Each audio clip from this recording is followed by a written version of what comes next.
అష్టాదశ మహాపురాణాలలో 17వ పురాణమైన గరుడ పురాణంలోని 2వ ఖండమైన ఉత్తరఖండాన్ని ధర్మఖండం లేదా ప్రేతకల్పం అని కూడా అంటారు.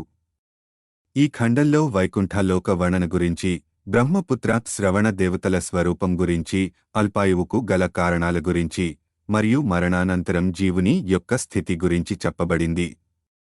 అంతేకాక జీవుడు మరల జన్మ ఎలా ఎత్తుతాడు, ఆ జన్మలో ఎటువంటి సుఖదుఃఖాలు అనుభవిస్తాడు మరియు 84 లక్షల యోనుల్లో మనిషి జన్మ యొక్క శ్రేష్ఠత వంటి విషయం గురించి కూడా చెప్పబడింది.